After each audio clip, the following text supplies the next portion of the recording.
नमस्कार साथियों, स्वागत है आपका हमारे चैनल पर। मैं हूं आपके साथ फरमान तुर्की। पाकिस्तान रूसी दोस्ती जिंदाबाद।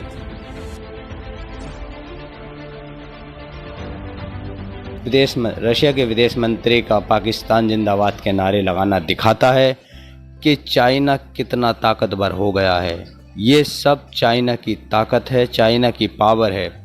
ये जो रशिया कर रहा है वो चाइना के दबाव में कर रहा है। पाकिस्तान चीनी करेंसी में रूसी तेल क्यों खरीद रहा है? पाकिस्तान के पेट्रोलियम मंत्री मुसादिक मलिक ने बीते सोमवार को बताया कि उनकी सरकार ने रूस से कच्चा तेल खरीदने के लिए पहली बार चीनी मुद्रा का इस्तेमाल किया है।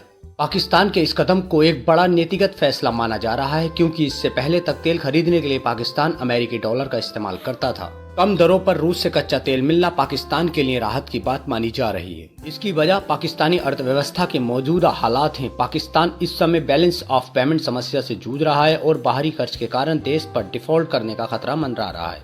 पाकिस्तान के केंद्रीय बैंक के पास एक महीने तक आयात भुगतान करने के पर्याप्त विदेशी मुद्रा भंडार नहीं है। पाकिस्तान और रूस के बीच डिस्काउंट वाले रूसी तेल का करार इस साल की शुरुआत में हुआ था। सादिक मलिक ने समाचार एजेंसी रॉयटर्स को फोन पर बताया कि पेमेंट चीनी युआन में किया गया है। उन्होंने कहा कि 1 लाख टन की डील है, जिसमें से 45,000 टन कराची बंदरगाह पर पहुंच गया है और बाकी रास्ते में है।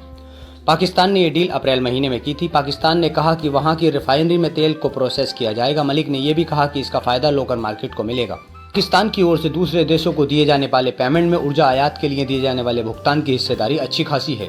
आंकड़ों के मुताबिक पाकिस्तान ने साल 2022 में हर दिन 154,000 बैरल तेल का आयात किया है। मलिक ने कहा कि हमारा टारगेट है कि हम 1/3 से अधिक तेल रूस से खरीदें। पाकिस्तान में सबसे ज्यादा कच्चा तेल सऊदी अरब, उसके बाद संयुक्त अरब अमीरात से आयात किया गया था। चीनी मुद्रा का इस्तेमाल क्यों?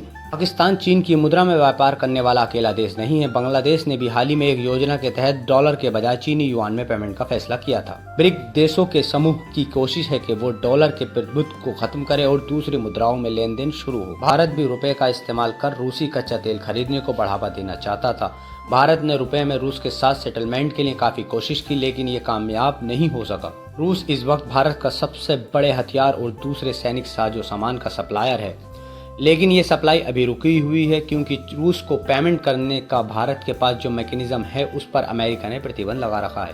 भारत को रूस को हथियार और दूसरे सैनिक साजो सामान की सप्लाई की एवज में $2 अरब देने हैं, लेकिन प्रतिबंध की वजह से पेमेंट पिछले 1 साल से लटका हुआ है। भारत को डर है कि ऐसा करने पर वे अमेरिकी प्रतिबंध का शिकार बन सकता है। दूसरी ओर रूस रुपए में पेमेंट लेने को तैयार नहीं है। भारतीय बैंकों ने रूसी बैंकों में वास्त्रो अकाउंट खोले हैं ताकि रुपए में पेमेंट करके तेल खरीदा जा सके। समस्या ये है कि भारत की ओर से तेल खरीद में तेजी के बाद रूस के पास रुपयों का अंबार लग गया है। रुपए में सेटलमेंट से जुड़ी समस्याओं को देखते हुए अब वो इसमें पेमेंट नहीं लेना चाहता। युआन के साथ ये दिक्कत नहीं है क्योंकि रूस चीन के साथ लगातार व्यापार करता रहा है। चीन, पाकिस्तान, रूस सभी को होगा फायदा। चीनी मामलों के जानकार कहते हैं रूस और चीन ने डी-डॉलराइजेशन की मुहिम छेड़ी हुई है। इसे देखते हुए इसे एक कामयाबी माना जाएगा। चीन के साथ रूस का व्यापार बहुत बढ़ गया है तो ये मुद्रा इस्तेमाल हो जाएगी। युआन की ट्रेडिंग से चीन को फायदा होगा ही। इन देशों की डी-डॉलराइजेशन की मुहिम को भी एक फायदा होगा। के मुताबिक रूस पाकिस्तान के साथ अपने रिश्ते मजबूत करना चाहता है, वैसे ही जैसे वो भारत के साथ रिश्ते बेहतर बनाना चाहता है। पश्चिमी देशों के प्रतिबंध के बीच उसे इन देशों से संबंध बेहतर बनाने में फायदा होगा। पाकिस्तान का चीन के साथ व्यापार बढ़ा है। अमेरिका से डॉलर खरीदना उसके लिए महंगा साबित होगा। चीन से व्यापार के लिए युआन का इस्तेमाल कर सकते हैं तो उसकी खराब अर्थव्यवस्था को भी फायदा होगा। वही चीनी करेंसी में लेन देन से चीन को भी फायदा है। विशेषज्ञ कहते हैं कि डॉलर अंतर्राष्ट्रीय बाजार में लेन देन की करेंसी काफी समय से है और आगे भी कई सालों तक रहेगी, लेकिन इसके बाद अगले नंबर की करेंसी जो है वो चीन का युआन ही है। भारत को इससे नुकसान होगा। विशेषज्ञ कहते हैं कि राजनीतिक तौर पर भारत के फायदे के लिए पाकिस्तान में जो बदलाव आना है वो तभी आएगा जब पाकिस्तान के पास कोई रास्ता नहीं बचेगा और वो अर्थव्यवस्था के नजरिए से एक डार्क होल में चला जाएगा। कहते हैं लेकिन चीन और रूस से मिल रही मदद से पाकिस्तान को थोड़ी राहत मिल रही है। पाकिस्तान के नजरिए से अच्छा है, लेकिन भारत के लिए फायदा तभी होगा जब पाकिस्तान अपनी बुरी हालात के ऐसे दौर में पहुंच जाएगा और जब वो खुद की नीतियों में बदलाव लाने के लिए मजबूर होगा। विशेषज्ञ कहते हैं कि चीन का दबदबा बढ़ रहा है तो भारत को सतर्क रहना चाहिए, लेकिन इस लेन देन से भारत को सीधा नुकसान तो नहीं होगा।